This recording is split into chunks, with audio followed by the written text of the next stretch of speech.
Right, there you go. If you see this in there, oh, oh, oh, yeah.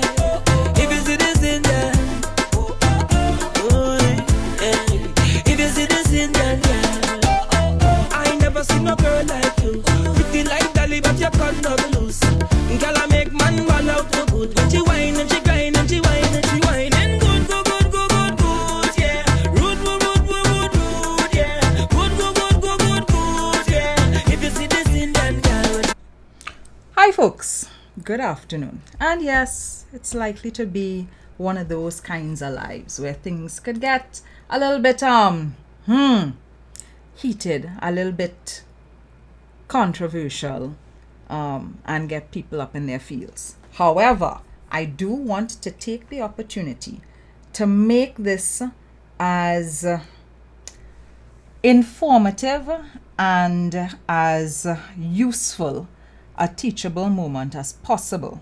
Why? Because there's a lot of foolishness going on with journalism. I mean, we talk about that here all the time.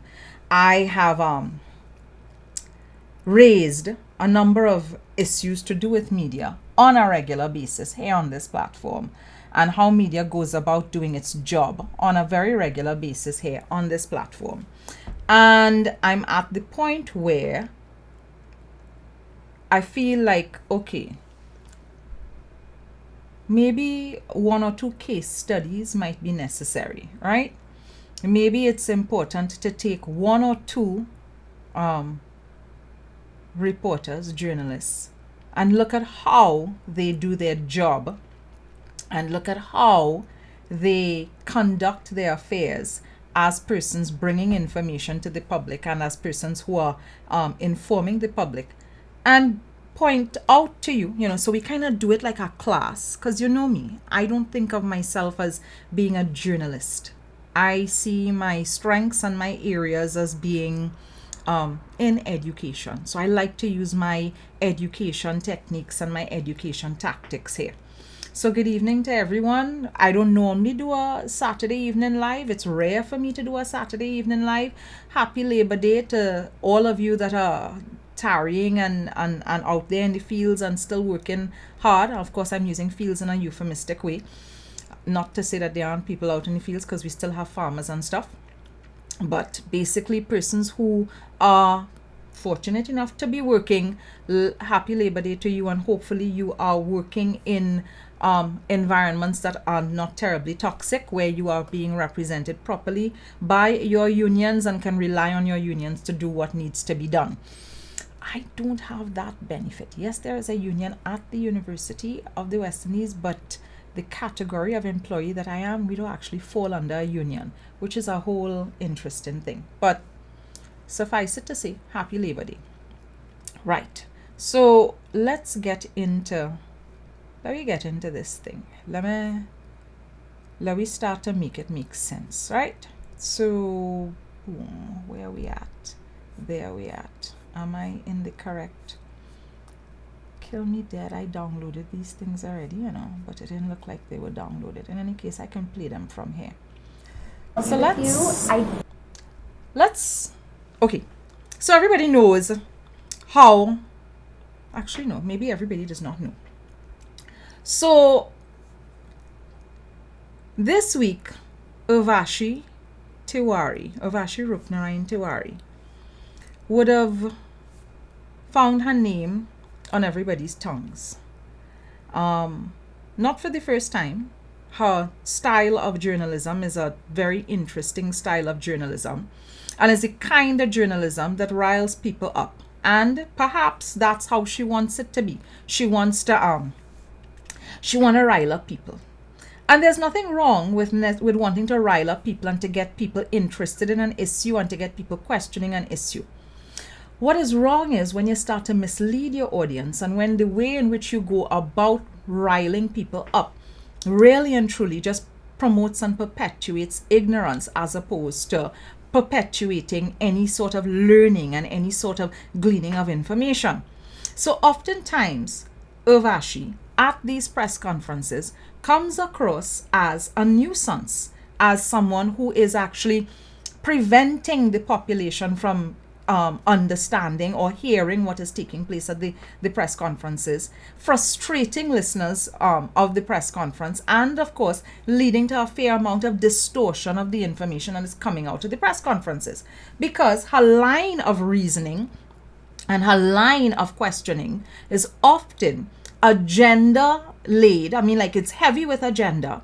And it's also ignorant. I mean, I've talked about her unreasoning here just a couple days ago in discussing what happened at the most recent press conference, where it was where her math was again invalid.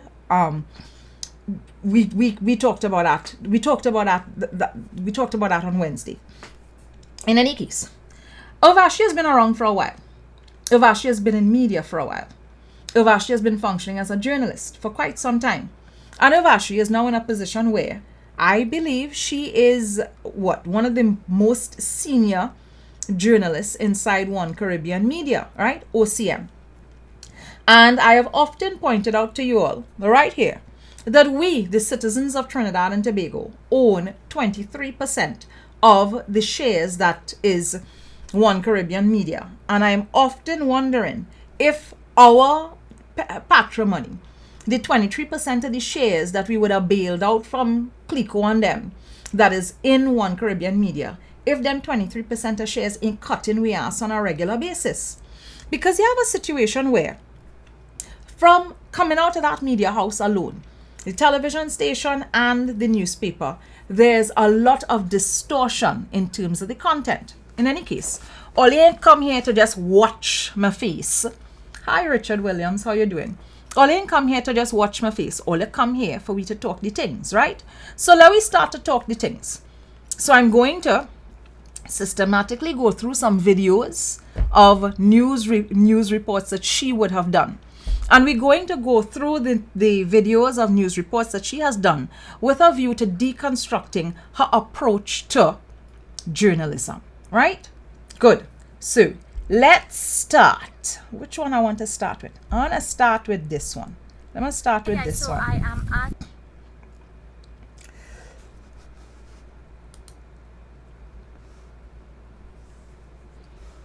Good. Let me add myself. Let me small up myself because I want the focus to be Urvashi, not me. And there we go. Hi guys, so I am at Windy Hill and I managed to catch up with the one person who actually saw what happened when the helicopter crashed earlier. His name is Mr. Sujit. Now he's going to explain to me using what little sign that he knows because he's mute and he can't speak. So tell us, what did you...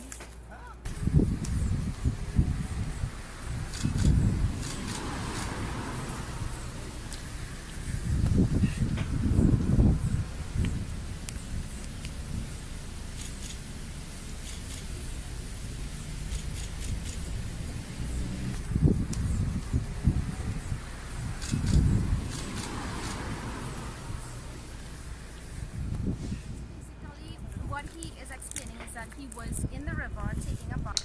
You know what's problematic about this clip?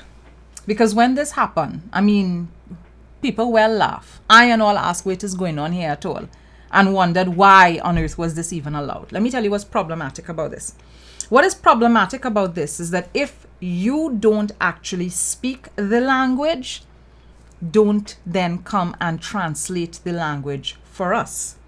So when you, as a journalist who's supposed to be listening and providing a platform for other persons to give their story, when you do that, when you decide that you are going to interpret and translate the person, you have inserted yourself into the story.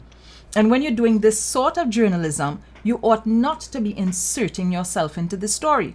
What might have made more sense was for them to have the gentleman speak to the camera and then get somebody, because the University of the West Indies has a number of persons who actually use local sign language, Trinidad and Tobago sign language, because we have our own particular sign language. Have somebody else do that. But when you choose to do this, you position yourself not just as the journalist as asking the question, but as some sort of expert, right? As an expert in his particular way of speaking. And you ought not to, from a journalistic point of view, you ought not to insert yourself into the story in that way, because then you become part of the story. And if you have decided that you are going to be taking his version of the story and you are going to translate his version of the story, that's what closed caption is there for, right? That is what closed caption is there for. And you can use closed caption. Chances are, if he is mute and chances are if he mute and he's only using that sort of sign language, he probably didn't feel like writing down his story or anything like that. But if you have decided that you are going to be translating on behalf of him, either you need to be an expert in that, you need to understand how to do it, right? Or you get somebody else to do it, or you allow the captions to speak for itself. But you, as a journalist, you ought not to put yourself into the story. So when this happened, I looked at it and I thought to myself, because at the point in time that this happened, I said to myself, a good editor would have spoken to Urvashi about this. The editors in the newsroom ought to have said, okay, this is how we're going to handle this story. All right? Use the clip of the guy, and then after and while you're using the clip of the guy, you put the captions underneath. All right, put the captions underneath. But you do not have a situation where you allow the reporter to insert herself into the news story as if she is the expert here.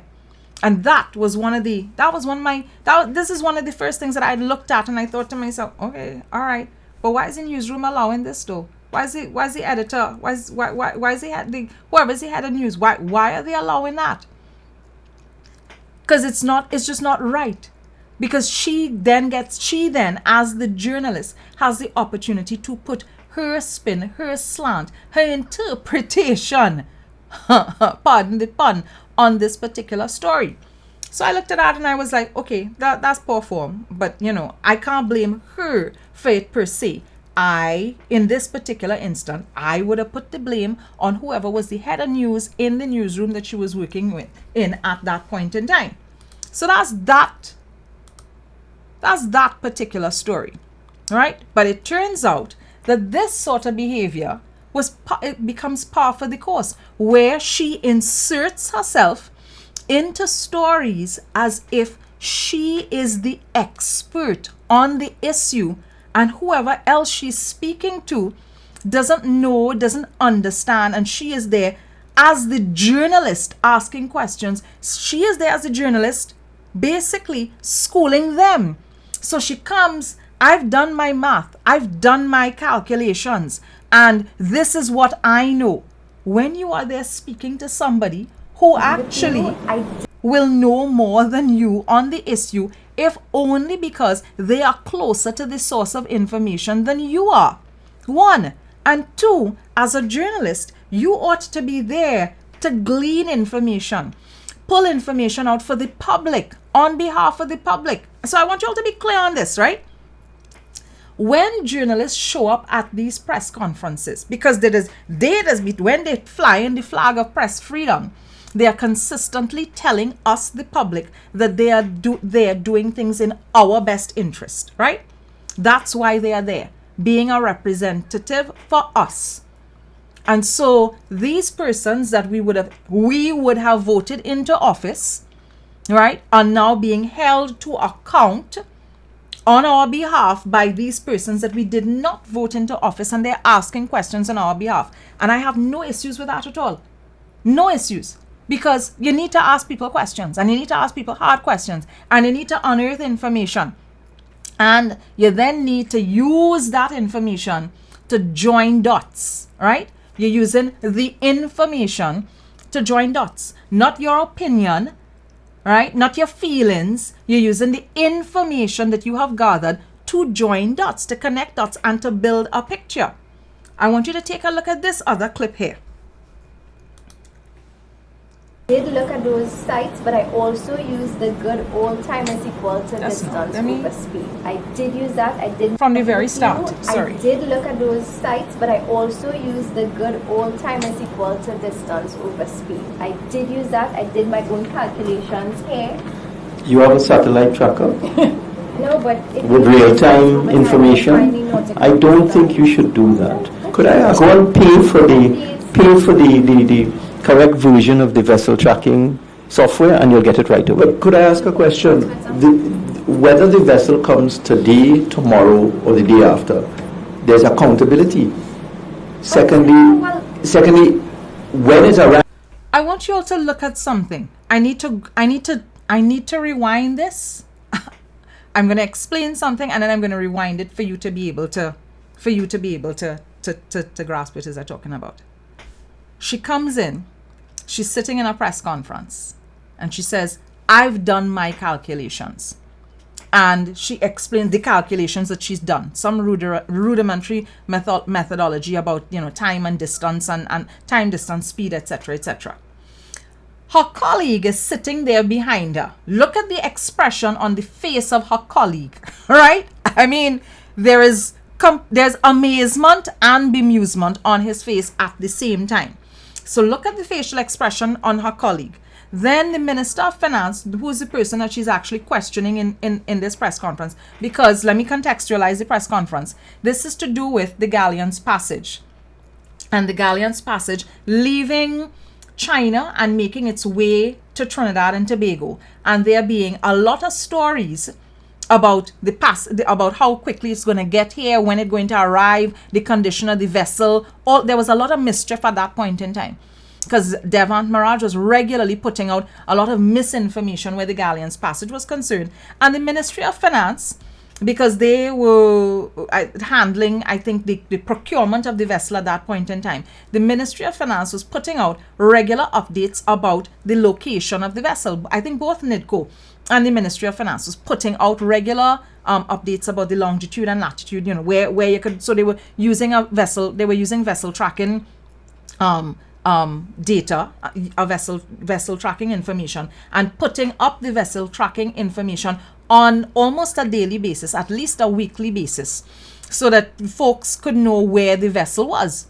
And of course, that information was used to create a whole lot of noise and fuss and nonsense about where is this vessel.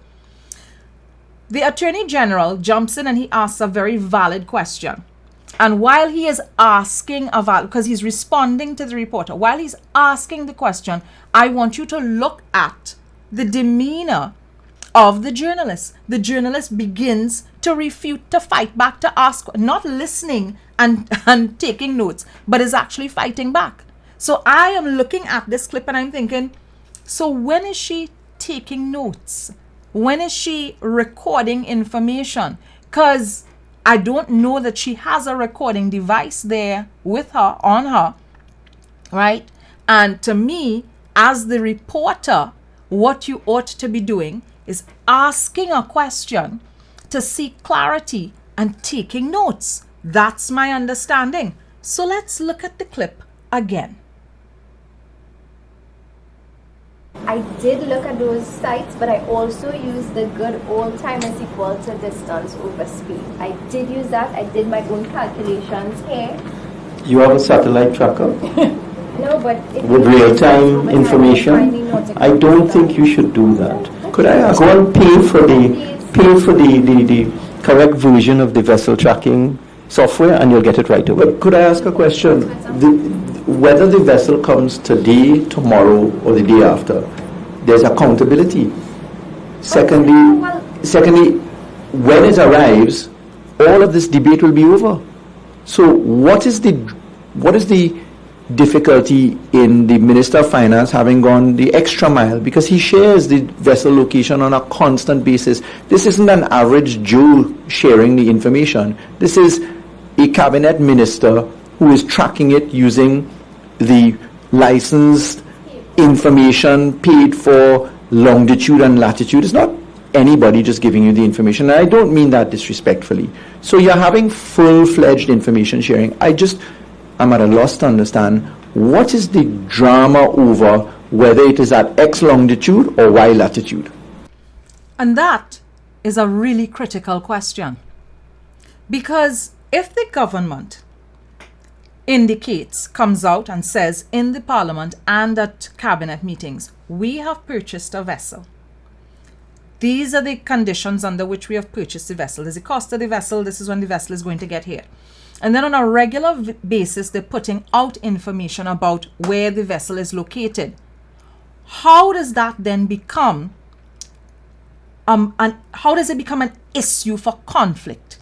That if the vessel doesn't get here on this date, or it gets here on that date, why does it become that? So why is that an issue? And that's a critical question that the AG was asking there. How does it become a problem? How does it become an issue that the minister has been giving you regular updates about the arrival of the vessel? And if it doesn't get here on this date versus getting here on that date, why is that necessarily a problem? Especially since maritime issues could lead to either delays or earlier arrival, right? Depending on whatever is going on with currents and with tides, and all of those things can play an integral role. But this is not the end of the clip. We have about 50 something more seconds again to go. So let's listen. And by the way, you have one more question. And that would be the last one. I'm afraid I have another appointment. Please. So let's just say it doesn't get here before Easter. What contingency? Before Easter? It's arriving at the end of April. Do you know when Holy Friday, Good Friday is? And Easter Monday? Wait. Let me clear this up. Easter is next week. Okay? Easter is before the end of April. So it is impossible, unless this vessel grows wings and puts on rockets, for the vessel to arrive before Easter. And that is the kind of misinformation that I'm talking about. It can't possibly arrive before Easter. So this is the thing. And I will put these clips up so that you all can listen to the clips again at your own leisure. In listening to this clip and in listening to her final question, Urvashi's final question is deliberately mischievous, because the minister has made it clear, he'd made it clear earlier on in the press conference, that the vessel was arriving at the end of April. He made that very clear. She then comes and asks, what if the vessel does not arrive before Easter? So let me explain why that becomes a whole mischief scenario. At that point in time, at the point in time that this story was an issue, there were the sea bridge between Trinidad and Tobago, the whole ferry system was under a lot of pressure. The vessels that were being used, the interim vessels, weren't always working well, and of course, you know what Easter is for us. It's a massive long weekend. A lot of people book to be able to sail over and then to come back to Trinidad. So flights tend to be booked up. The ferries tend to be booked up. And of course, I think at that point in time, it was just one ferry that was working. The attempt was this galleon's passage was supposed to have been here in time to be commissioned for use over the Easter. But the vessel wasn't getting here by that point in time, which is why there was all of this noise about galleon's passage and when it gets in here and when it's not going to get here, blah blah. So this wasn't last year. This is around either 2017, 2018, thereabouts. This whole galleon's passage issue, right? Because 2017 is when they would have done the purchase, and 2018 is when the vessel was to arrive. So Easter 2018 is month end. Is at the end of April.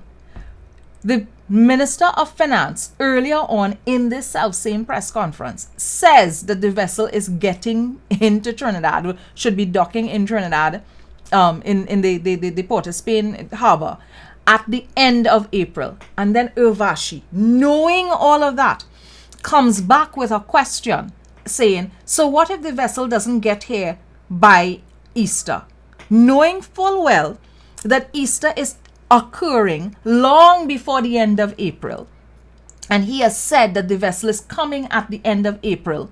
But you slide that question in there. Why? I would imagine because it will make a great soundbite for the news. So you get to ask a question about Easter, and the minister then says it's not going to be here until the end of April, and then the entire news story becomes the vessel not going to be here in time for Easter, even though from the jump the minister would have made it clear that the vessel is not going to be in the country before the end of April. Right? And so for me, that kind of mischief is unnecessary, because what you're doing there, you're toying with the emotions of your audience. You are pretty much asking a line of questioning, going with a line of questioning, going with a line of misinformed questioning and deliberate misinformation and deliberate poor questions to cause confusion and to cause anxiety, right? When I tell people all the time, I don't listen to news here, you know. You see this 7 o'clock news on any of the stations? I don't. I can't. I will faster listen to the press conferences and them directly in their entirety and, you know, sit through the question and answer. I am not listening to the news, because the way they go about making sound bites and using sound bites is very, very, very manipulative, right? So that's this particular story. Again, she inserts herself into a story about the vessels, because she comes into the press conference and she doesn't ask a question about calculations and when do they anticipate the vessels going to get here. She comes in and she tells them, based on my calculations, and I use this particular calculation, and the vessel can't possibly be at the longitude and latitudinal points that you gave because I did my calculations, and based on my calculations, it doesn't look like they're going to be here by this time or that time or the other time. How is it that her calculations as a journalist gets into this story? Why does it get into the story? What's the point of putting it in the story? Because ideally, what should be taking place is this. If you want to build a story around calculations and whether the calculations and the data that the government is giving you is accurate or not, because of course that's part of what is going on here. In that press conference, it's to basically say, I think you're lying. I think you're lying to the public and the population, because I don't think we could trust the data that you're giving. And that, again, is part of undermining state institutions, right? Because you're basically saying state institutions, the data that you're all putting out, inaccurate data, and it's inaccurate data because I say so. But it can't just be on Urvashi's say so, because what are her credentials? No credentials. Ideally, what Urvashi should be doing is, if she wants to challenge the data coming out of the government, is to get somebody independent. Get somebody who is the head of maritime or the maritime division, right? Get somebody who is an established navigator, right? Get somebody who works in the marine or maritime industry, and ask them the questions. Ask them as an expert to weigh in on the issue.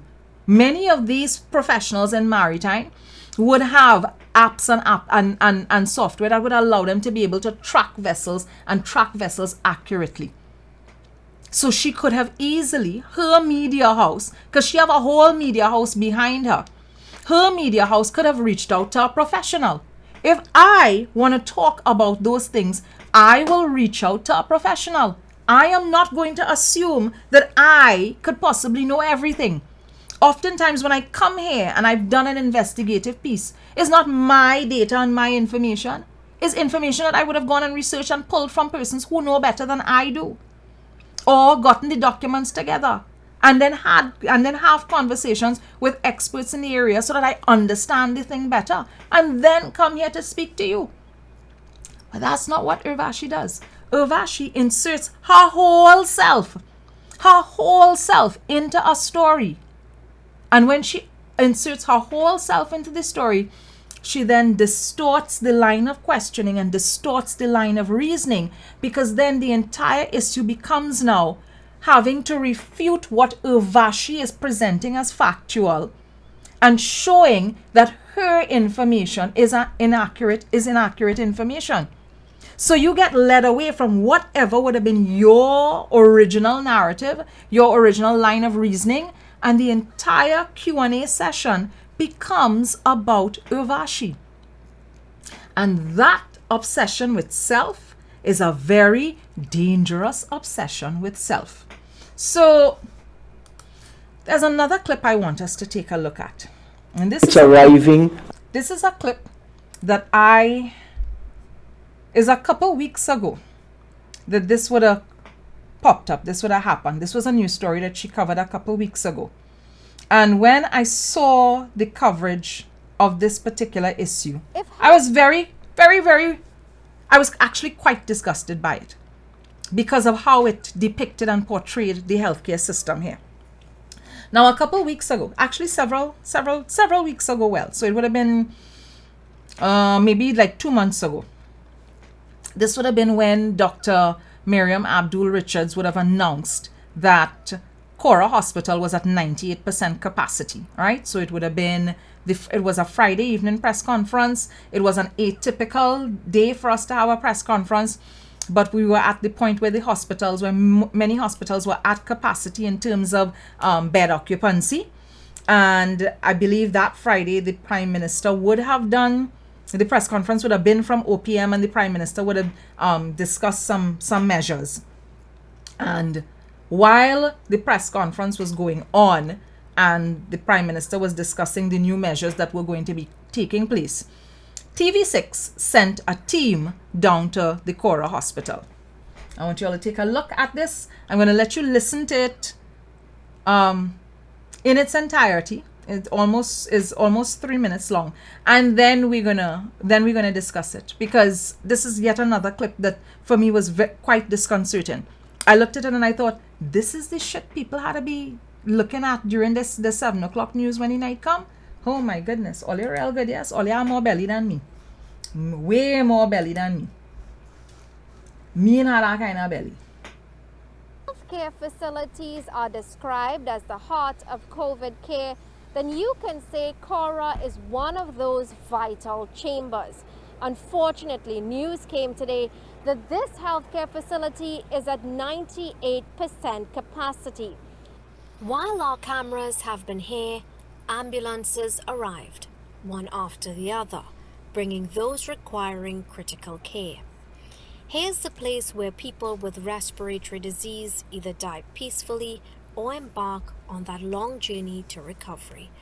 Relatives of the ill arrive for just about 3:30 p.m. so they can drop off some needed items, probably some home-cooked food or a change of clothing. Those doing the drop-off tell us they were elected to do the drop as they are neither primary nor secondary contacts of such relatives. Still, they exercise extreme caution. Entangled in their own uncertain circumstance, some are upset at the procedure.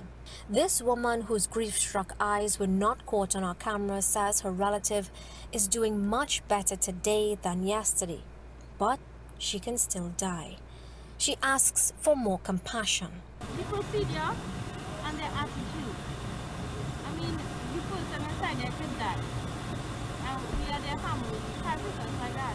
But getting patients out of Cora is something which has caught the attention of the North Central RHA.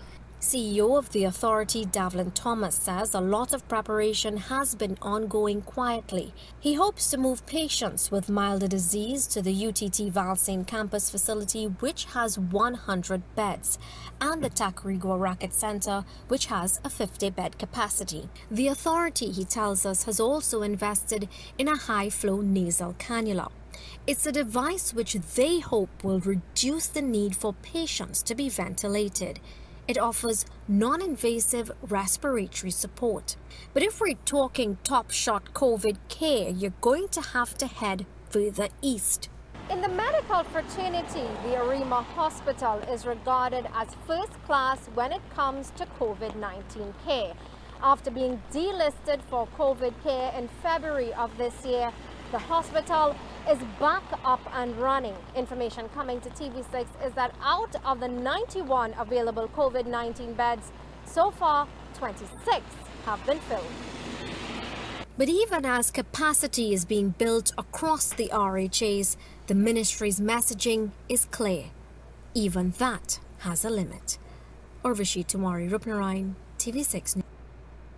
Okay, If healthcare facilities right. So let's start. We're going to go back over this and I'm going to show you what is wrong about the last 2 minutes and 51 seconds that you just paid attention to.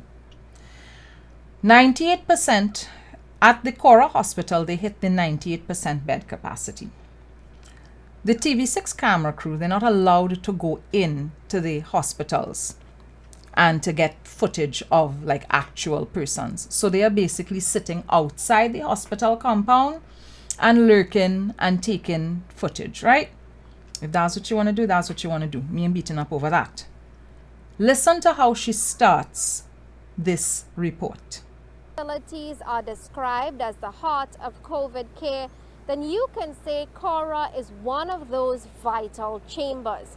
Unfortunately, news came today that this healthcare facility is at 98% capacity. While our cameras have been here, ambulances arrived, one after the other, bringing those requiring critical care. Here's the place where people with respiratory disease either died peacefully. She starts the narrative, and you notice what she focuses on first: death, right? So we're there in the afternoon, we're looking at footage, and we're looking at all of these ambulances coming in. And here is the place where persons with respiratory disease either come to die or go through the long, hard journey of recovery. That's how the narrative starts, right? That's how it starts. So let me let you listen to it again. Either die peacefully or embark on that long journey to recovery. So doom and gloom, right? Doom and gloom, right? So you start off with doom and gloom with images of the Cora Hospital. You have to understand how subtle this is, right?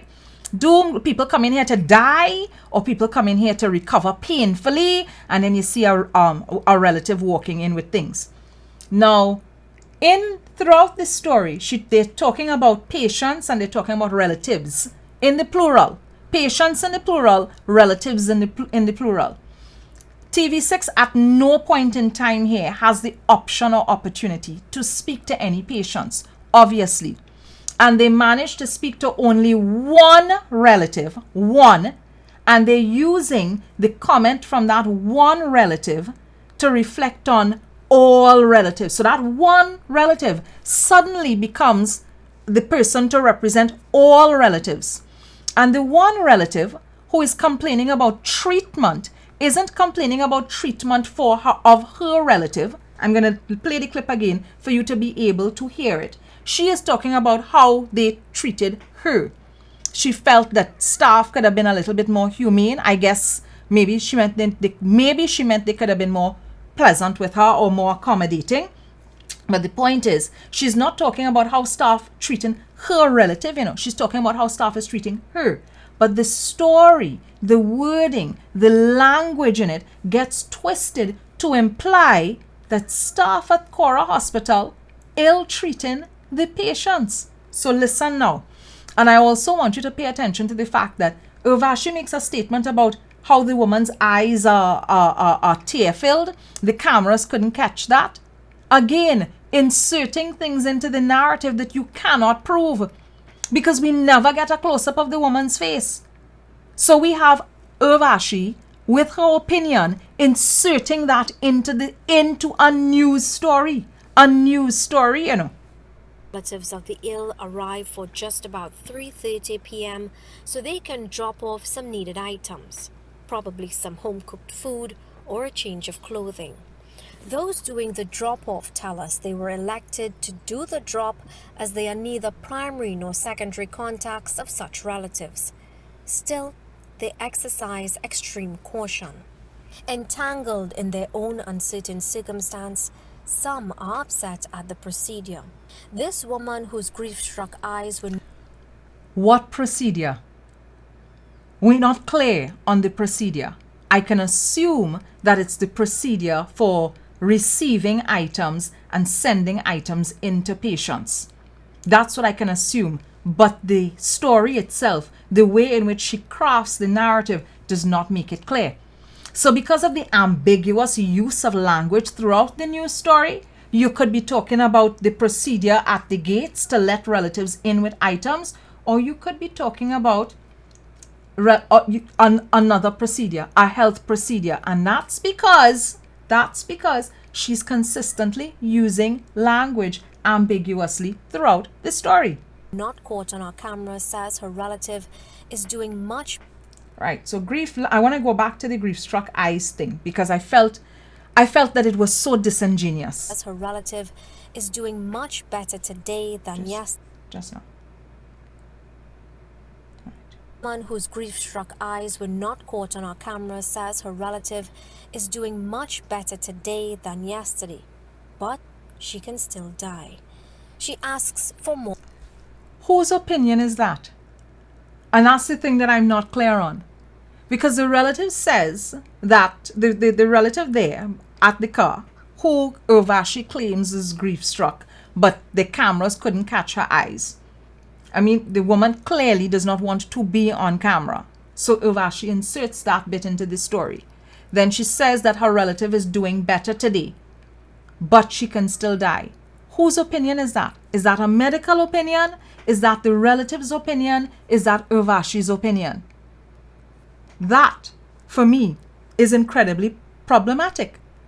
And so you have, from the start of the story, Cora, the place where people come to die or recover painfully, and then inserted again in the middle there, but the relative can still die. So this whole picture of doom and gloom, all based on opinion. There is nothing factual in the story here yet, because we have no idea. We have no idea. We have no details. We have no histology, right? On the relative that is in Cora. We have the opinion of the relative that is outside of Cora, and we have Urvashi's opinion, right? And for me, those things are problematic, because what you are doing consistently is inserting yourself into stories, twisting the stories around, making the narratives be about you and your opinion and your information and your calculations, as opposed to letting the story be it about itself, as opposed to letting the information from people you are interviewing and the data that you have gathered, as opposed to letting those things build the entire narrative. So now let's go to the Twitter storm that took place this week, right? Because a Twitter storm took place this week. Where did the Twitter storm start? So there's a lady on Twitter by the name, her Twitter handle is Trini Jacks, right? That's her Twitter handle, Trini Jacks. And Trini Jacks would have been, like the rest of us, looking at the press conference on Wednesday, wherein Urvashi would have decided that she knows more math and she understands epi charts better than Dr. Avery Hines, who has been, well educated, at Cambridge, etc., etc., etc. But what I've noticed between last year and now is that Urvashi regularly puts herself up against Dr. Hines in press conferences and consistently challenges his authority as a doctor, as an epidemiologist, and consistently challenges whether or not he has the expertise that all of his certification would indicate. So basically, Urvashi, a journalist inside TV6, has decided that she knows more about epidemiology and data and statistics than the GPS unit in the Ministry of Health and the technical director of epidemiology at the Ministry of Health. So let's take a look at some of these tweets, because these are the tweets that caused all of the butt hurt, right? So Urvashi would have gone to the press conference and she would have carried on with her behavior. So Trini Jacks posted up, can someone explain to me why Urvashi has not been banned from press conferences? COVID presser. And then she says, she does the quote from Dr. Hines, your calculation is invalid, right? We all would have heard when he went through and he explained to her that her calculations were invalid. Then there's another person who retweeted, who replied to Trini Jackson, says, and if everyone supposedly has a problem with her, maybe the issue isn't everyone. Golden opportunity for introspection. And I agree, because it's not now people have been raising questions about Urvashi and how she asks questions at press conferences. I'm sure you all remember that epic question where she challenged Dr. Hines' data, and Dr. Nandram had to say to her, notwithstanding your Google search, the information that you have there is not necessarily correct. I don't think anybody forgot that. I mean, that was the burn of burns, right? Until the burn here this week. And when I think Kwame Weeks would have put up a post saying that, you know, it hurt him in his stomach when he heard the response from Dr. Nandram, she wild out on Facebook, right? Cuss people left, right, and center because she was having a really bad week that week.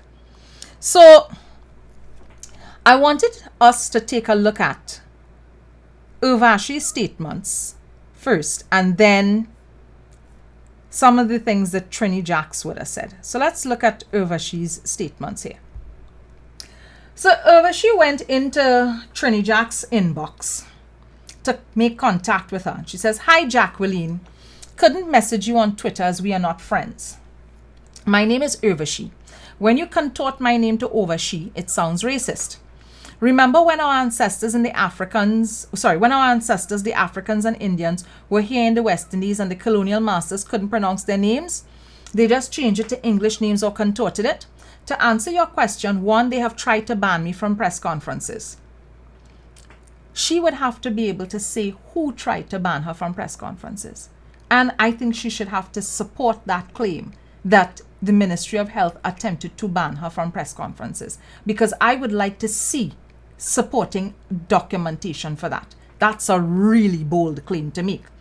Two, they can't. It has something to do with freedom of speech. The same reason you can't be banned from Twitter.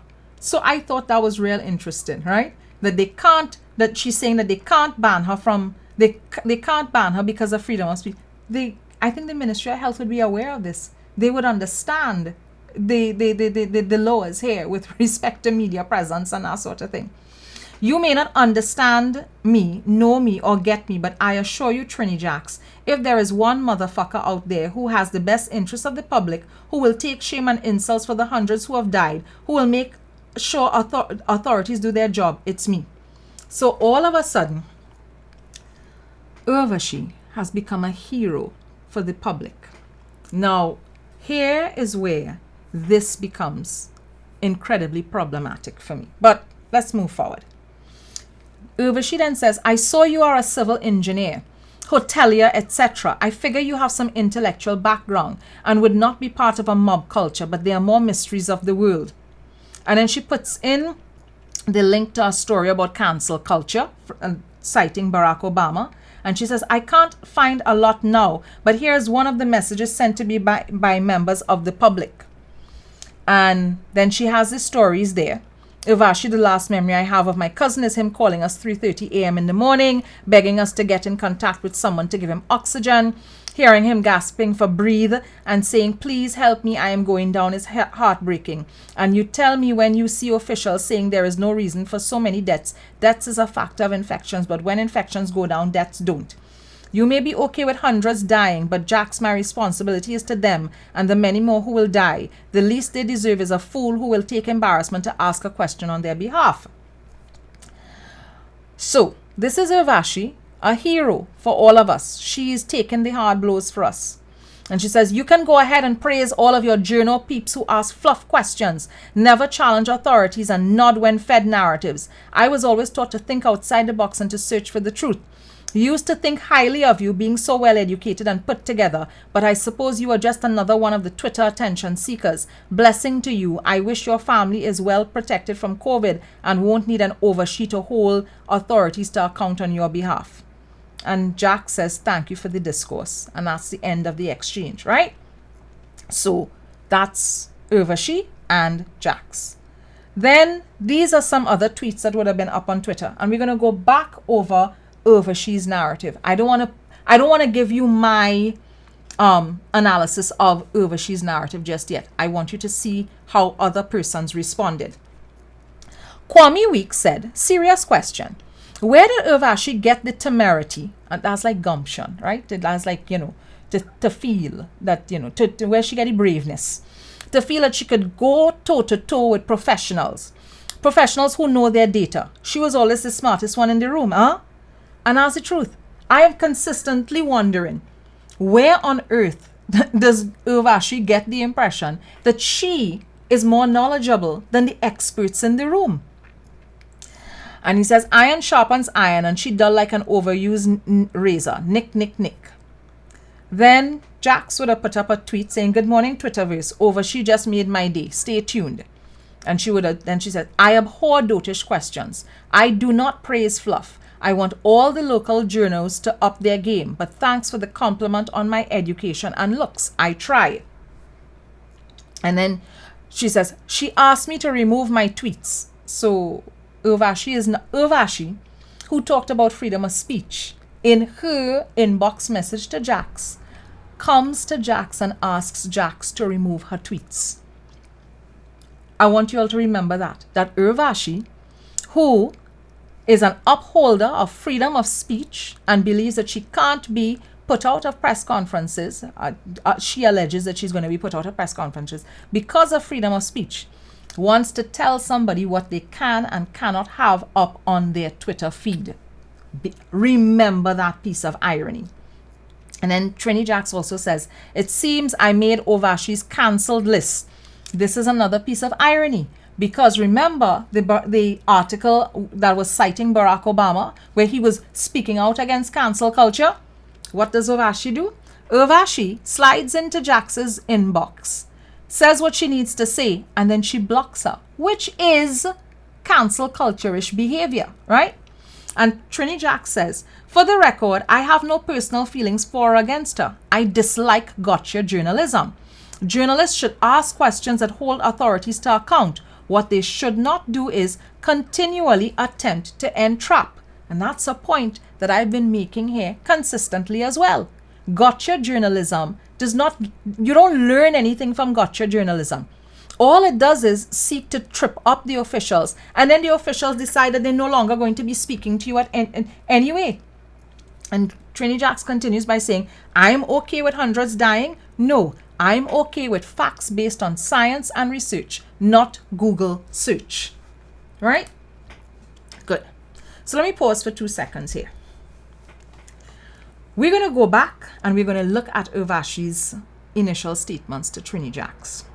And we are going to look at Urvashi's statements to Trini Jax because I want you to understand all of the logical fallacies and all of the manipulative behavior that Urvashi employs when she slides into this lady's DMs to challenge the tweets that she put up.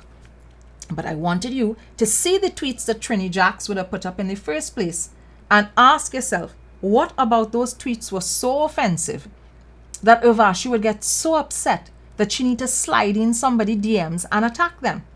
Right? What about it? Because Trini Jax is not the only person that would have been listening to that press conference on Wednesday and wondering where Urvashi going with this race-based question. So let's not forget that it was a question focused on race that started this entire thing. Right? Urvashi decided that the Google search that she had done, looking at race and ethnicity figures in other parts of the world, she was wondering if the race and ethnicity figures couldn't be also applied, or that approach couldn't also be applied here. She was also looking at the number of persons dying and the number of persons infected and somehow working that into an equation. And Dr. Hines had to point out to her, that's not how we work these things out. Because people that died on a particular day didn't necessarily get infected around the same time, right? I mean, you all would have heard the clip, and I made sure that I put the clip up so that everybody could listen to the clip and listen to his response to her, where he basically said to her, okay, your approach, your math, the way you are working out the figures and the data here, it doesn't make sense. But she knows that it doesn't make sense. What she's attempting to do is to challenge the authority in the room, and to challenge the authority in the room with her own illogical information. So now let's go back to her original tweets. And when we go back to her original tweets, when I say tweets, when she went into Jax's inbox and she started to talk to Jax, I want to break down for you the ways in which there are a lot of fallacies in reasoning, weakness in reasoning that is taking place in this inbox. Because she asked a race-based question at the press conference. Trini Jax made fun of her by misspelling her name, Urvashi. And Urvashi, I like to call her Google Vashi because she relies on Google a lot. Urvashi goes into Trini Jax's inbox, and the first thing she starts off with is to basically accuse Trini Jax of being racist, right? So let's go into the arguments, right? They set a straw man arguments and oversimplifications and gaslighting that takes place here. Right. Hi, Jacqueline. Couldn't message you on Twitter as we are not friends. This is curious because there are lots of people that I'm not friends with on Twitter that I could message. As a matter of fact, I am not friends with Trini Jax on Twitter, but I could actually go onto her Twitter feed now and respond at her. I can reply in her comment thread. But I suspect that Urvashi has all kinds of settings on her Twitter account that probably makes it difficult for her to be able to interact with the public. And I find that very curious that as a journalist, you have all of these settings on your Twitter account to basically block persons from being able to interact with you. I didn't even realize that I'd been blocked. I, from time to time, would have looked at her Twitter, but not very often because I don't find her particularly stimulating. I didn't even realize that I'd been blocked by Urvashi, and that had me cracking up because I don't even tweet at her. But say what? She's incredibly thin-skinned. My name is Urvashi. When you contort my name to Urvashi, it sounds racist. Something does sound racist. Either it is racist or it is not racist, and I'll tell you what I mean by that. Either when something is racist, it means that you are attempting to demean, make the person inferior, lower the person on the basis of their ethnic group, their perceived ethnic group, right? I think people generally have been playing games with Urvashi's name because they mean to ridicule her because they find she behaves silly. I don't think that people are attempting to ridicule Urvashi based on ethnicity. I think people are ridiculing Urvashi based on her intelligence.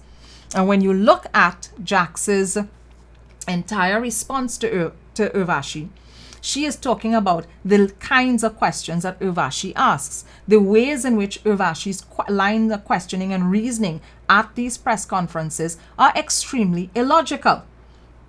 Bear in mind that she continues to be a representative for the media house, despite more than a year of the audience complaining, right? Because I see lots of complaints on a regular basis about her, how she questions, how she reasons, and how she inserts herself into the journalism that she's meant to be doing. So, my name is Urvashi. When you contort my name to Urvashi, it sounds racist. I know that it's derision. She is being mocked. I can't say that this specifically here is racism because there is very little reference, no reference that I can pick up on with respect to with respect to Urvashi's ethnicity. I've not ever seen anybody complain about Urvashi's ethnicity. I've seen them complain about the intelligence of her questions. But let's continue. Let's follow her line of reasoning here. Then she says, and this is where the straw man arguments start up. Straw man it has no substance to it. So let's get into it. Remember when our ancestors, the Africans and Indians, were here in the West Indies and the colonial masters couldn't pronounce their names, they just changed it to English names or contorted it? False equivalency. Nobody from West Africa was allowed to come over here with their West African names. Nobody. Nobody at all. East Indians were allowed to come over with their names. And their names were often mispronounced and misspelt by English, British colonial officers who were writing things down or pronouncing the names. West Africans had their names stripped off them from the time they were on the coast in Africa. Right? There's no West African who came over here during the period of enslavement with a West African name. No. You came over here and you were given a European name. So when you start off with that line of reasoning, I understand immediately that you have decided that you are going to position yourself as victim, and 2, use a false equivalency narrative to justify positioning yourself as a victim of a racist attack, right? The irony here is that Urvashi posed a racist question at the press conference, right? Let's go back to the root cause here. Urvashi posed a racist question at the press conference. We don't record deaths here based on ethnicity, whether it's COVID-related deaths or other deaths. We don't record deaths based on ethnicity. She comes and she asks a question in the press conference about ethnicity, whether we're seeing more people from particular ethnicities getting sick and dying. That's the question that is asked. And then when Jackson them take a tongue-in-cheek tale about how illogical her questions are, and they mock her, and by mocking the spelling of her name, she jumps in and she says, well, you're being racist. And then to justify the comment that she's making, she then draws a false equivalency. West Africans and East Indians that were brought over here during the colonial period did not have the same experience with respect to their names. One group wasn't even allowed to come over with its names, right? So no, honey, no. Then let's go down. To answer your question, they have tried to ban me from press conferences. This is an unsubstantiated claim here, right? Unsubstantiated claim. So Jax would have asked, why has she not yet been banned from press conferences? Who is it they that have tried to ban her from press conferences? Is she accusing the state of attempting to ban her from press conferences? And she didn't make that into a story? I'm shocked. I am stunned that Urvashi Tiwari was in a position where she had a juicy story like the government attempting to ban her from a press conference, and she didn't take that and make that into a story. Because she's very good at inserting herself into stories that she ought not to be inserted into or inserting herself into. Yet here would have been a huge story of press freedom and the state being oppressive, right? They're trying to ban you from press conferences, and you didn't make that into a story. That didn't make the TV6 news. That didn't make the Express front page. Your friend Anna Randas didn't make that into a front page story. I am shocked. Like how? How will you manage to have a big story like that? Government looking to ban journalists from a press conference, and all it into how you managed to not turn that into a story, Urvashi? So I call bullshit on that. If the government tried to ban you from a press conference, produce the evidence, right? You hardcore investigative journalists willing to ask the hard questions for the population. You out there batting hard for we, right? What are you again? You are that one motherfucker. Well, motherfucker, bring the evidence. Then she says, they can't ban me from press conferences. It has something to do with freedom of speech. And I looked at that and this is crazy, right? I mean, there are actual laws that protect the media in this country.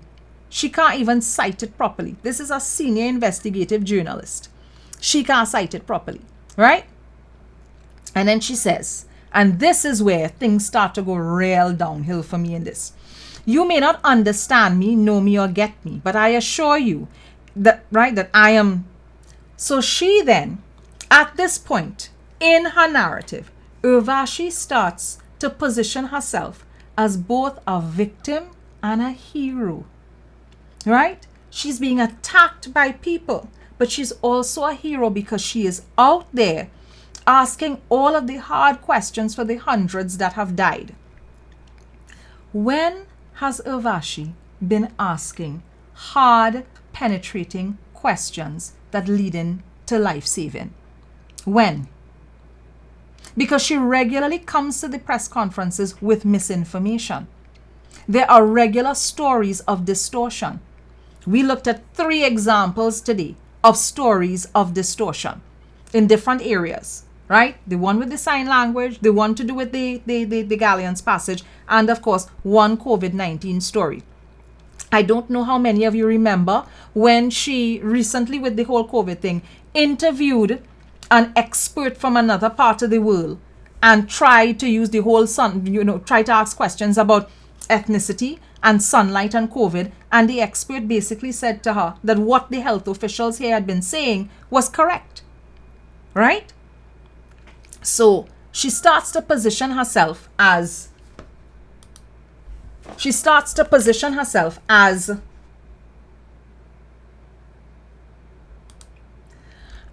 the victim in the piece here.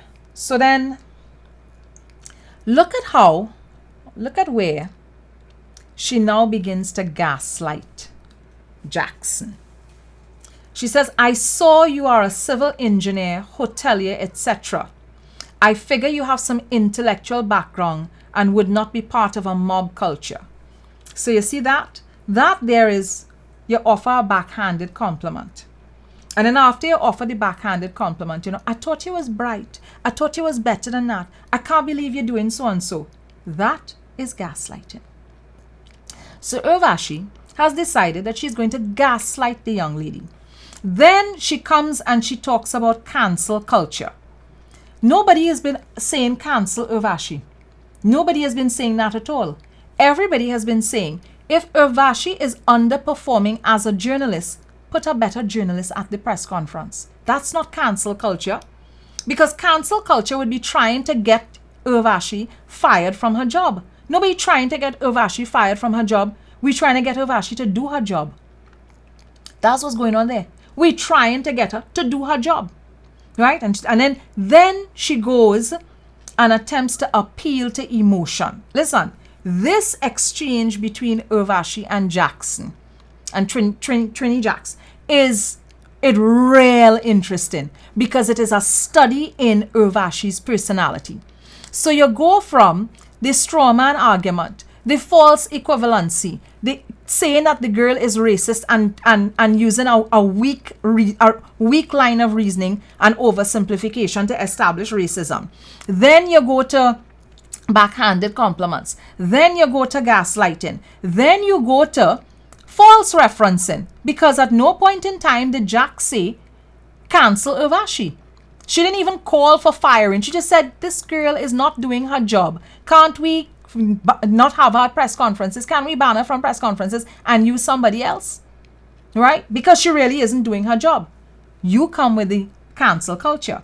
Then you go now to appealing to emotion and you bring an account that is not substantiated, because we don't know if this is your words or actual stuff from somebody else.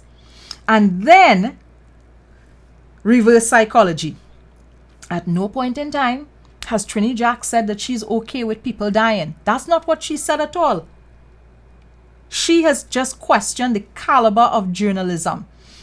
Urvashi decides that because her caliber of journalism has been questioned, what it means is that Trini Jacks want people to dead. You all see the line of reasoning there? You all see how 5 plus 3 equals kangaroo according to Urvashi? That is what took place here. And then basically, I am willing, Urvashi the martyr, right? She willing to die to ask stupid questions. Now we know that she's happy to ask stupid questions. And the only people that be dying when she asks the stupid questions are us, the listening audience. So we just want Urvashi to step up her game. Now, there's something else that cropped up. Somebody sent this in to her. And I thought this was an interesting... All right. And this has been circulating as well. She says, "Good day, Urvashti, I think. I don't know you, but I needed to say something to you. And I don't know how else to get a message to you. My mother could have taken the vaccine weeks ago, but refused because she said that the news ladies say that the vaccine caused a man to die. My mother died 2 days ago from COVID. Your reporting causing people to doubt whatever the government doing that could save lives. Now my mother is dead. I am crying every day since. You have a responsibility to the country to protect the vulnerable people because people listen to you. I really don't want to blame anyone, but my mother in the end decided to listen to you instead of my pleas. May she rest in peace." Now, what's interesting about this is the woman's words. She ain't reporting somebody else's words. These are her own words. Because if I hadn't seen this screenshot, I was still going to come and talk about the fact that the Express and TV6 were incredibly irresponsible at the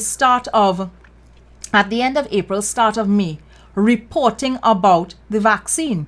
Because remember, the vaccination, the AstraZeneca shots started rolling out around the 9th of April, thereabouts. And maybe about a week or two later, Senator Khan would have passed away. And the way in which they linked this story, Senator Khan and another gentleman from South Trinidad, both died. And without any medical evidence at all, newspapers, especially One Caribbean Media, right, so especially One Caribbean Media news station and newspaper, would have crafted stories that juxtaposed the deaths with the vaccine, right? So that kind of foolishness led to persons not wanting to go and take the vaccine. And that's something we must not forget, that there was a point in time that the coverage of the vaccination rollout here was so problematic. There was fear-mongering where the vaccine was concerned, and fear-mongering about other health measures that were being put in place, that people did not want to go and get vaccinated. So I thought it was particularly interesting that this person came out and challenged her and basically said, the type of reporting that you all are doing is causing people to doubt the measures that the government is putting in place. And for me, that right there is the crux of the matter. Urvashi is making a lot of noise about what she's doing as a journalist. And she's making a lot of noise about her rights as a journalist and freedom of expression as a journalist. Yes, I'm seeing somebody saying Jamie Thomas. I remember Express also doing a really bad job with this story about Jamie Thomas's passing and making as if he had gotten the vaccine and died as a result of that, when in truth and in fact, there was nothing to back that up at all. They were taking hearsay information and publishing hearsay information. Now, we have a situation where, for better or for worse, many of us here are reliant on media houses for information. Not everybody would decide to do like me and say, I ain't bothering to listen to the media houses and I ain't really bothering to be reading newspapers in any significant or serious way. But the reason I can make that choice is that there are lots of people I can reach out to for information, and I tend to follow a lot of the government websites and the press conferences, and then dig up information as best as I can dig up information. But not everybody can do that. So you are reliant upon media for information. But there is a way in which there is ignorance. And we use ignorance in two ways here. We use ignorance here to mean not knowing, and we use ignorance here to mean aggressive. And I want to use ignorance here in both ways, the Trini way and the dictionary way. There is an aggressive stupidity coming out of media. An aggressive stupidity coming out of media. And for me, Urvashi is an example of that aggressive kind of stupidity. So if the COVID-19 virus has a variant, our media here has variants as well. And Urvashi, as far as I'm concerned, she's one of those variants, and she's a variant that I don't think we yet have a vaccine for. So you all may want to keep your distance and keep sanitized where Urvashi and Urvashi's style of journalism is concerned. And that, folks, is what I wanted to say. I didn't plan to be here for a whole hour, I really didn't plan to be here for a whole hour. But only get me to be here for an hour. So, right, I heading out. Tomorrow I'll be talking to some guys for Father's Day. So I will see you all tomorrow evening as we have a little Father's Day session. Until then, you all be safe. Don't forget curfew, plenty curfew, long hours of curfew. You only have a couple hours to be out during the day tomorrow, and then you have to be back home in your house. So take care. Thanks for joining me. It was nice. Yeah. Let's go. Let's go.